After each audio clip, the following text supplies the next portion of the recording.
গরমকালে চাটনি খেতে কে না ভালোবাসে। আজকে আমি তোমাদের সাথে শেয়ার করছি কাঁচা আমের ভাজা চাটনি, যেটা তোমরা ফ্রিজে রেখে খেতে পারো 6 মাস অবধি। Hello friends, welcome to Ojo and mom cooking and blogging. চাটনিটা বানানোর জন্য আমি এখানে 3টে মাঝারি সাইজের কাঁচা আম নিয়ে নিয়েছি। কাঁচা আম এখন গরমকালে বাজারে খুব ভালোভাবেই পাওয়া যাচ্ছে।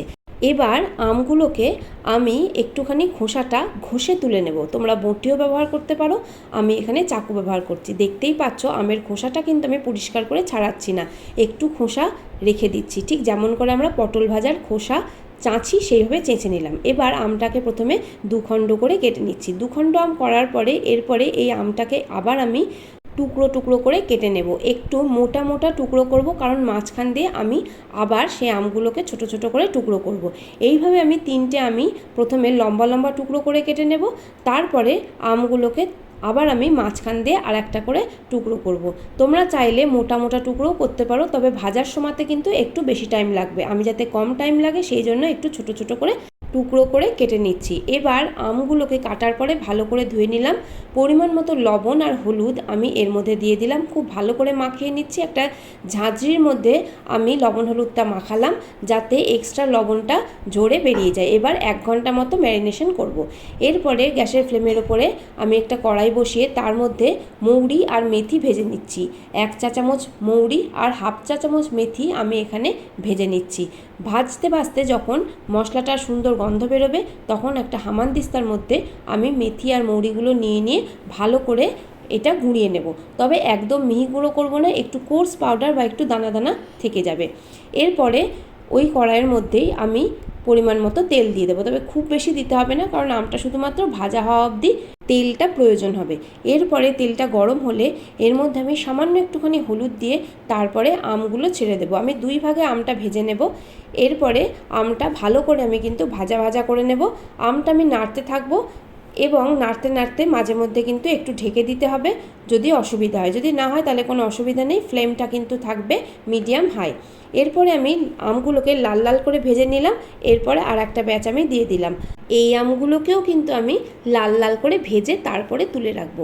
আমি তোমাদের দেখাচ্ছি সমস্ত আমগুলো কিন্তু আমার ভাজা রেডি হয়ে গেছে। এবার কি করব, গ্যাসের ফ্লেমের উপরে আমি একটা সসপ্যান দিয়ে নেব। এর মধ্যে প্রথমে আমি মেজারমেন্ট কাপের 2 কাপ উঁচু উঁচু চিনি দিয়ে নেব আর 1/4 কাপ মতো জল দেব। জল কিন্তু খুবই সামান্য লাগবে। এরপরে আমি আরও 1/4 কাপ মতো এখানে চিনি দিয়ে নিচ্ছি। আর চিনিটা যেই একটু গলা গলা অবস্থায় আসবে, মানে পুরোটা কিন্তু গলেনি, দেখতেই পাচ্ছ, তখন আমি এর মধ্যে আমগুলো দিয়ে নেব। আচ্ছা, মিষ্টিটা কিন্তু অবশ্যই তোমরা তোমাদের স্বাদ মতো ব্যবহার করবে। এখানে আমটা প্রচণ্ড টক ছিল, সেই জন্য আমি 2 কাপ দেওয়ার পরে আরও হাফ কাপ দিলাম। যদি প্রয়োজন না হয় তাহলে কিন্তু দিও না, আমটা একটু আগে টেস্ট করে দেখে নিও। এরপরে যখন ফুটতে শুরু করবে তখন আমি ততক্ষণ অবধি অপেক্ষা করব যতক্ষণ অবধি না চিনি গলে যাবে। চিনি গলে যেতে শুরু করলে তখন আমি ধীরে ধীরে আমের চাটনিটাকে নাড়াতে শুরু করব।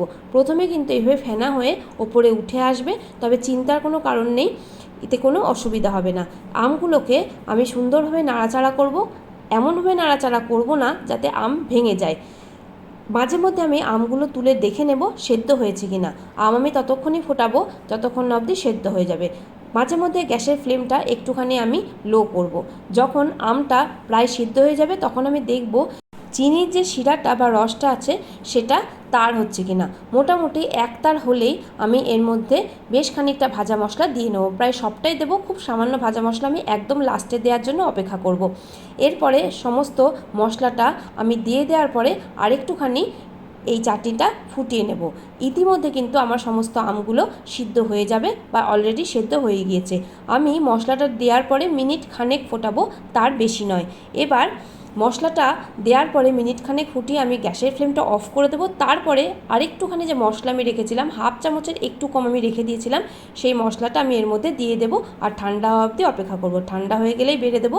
আমি এই চাটনিটা ফ্রিজে রেখে তোমরা কিন্তু 6 মাস অবধি এই চাটনির স্বাদ নিতেই পারো। খুব ভালো হয় খেতে, তোমরা একবার অবশ্যই ট্রাই করো। কেমন লাগলো আজকের ভিডিও? যদি ভালো লেগে থাকে অবশ্যই একটা লাইক করো, শেয়ার করো, কমেন্ট করো।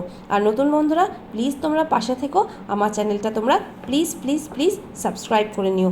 অবশ্যই বেল বাটন ক্লিক করো যাতে আমাদের দেওয়া ভিডিও তোমাদের কাছে পৌঁছে যায় সববার আগে। আর এতক্ষণ ধরে তোমরা যে ভিডিও দেখলে তার জন্য তোমাদের জানাই অসংখ্য ধন্যবাদ।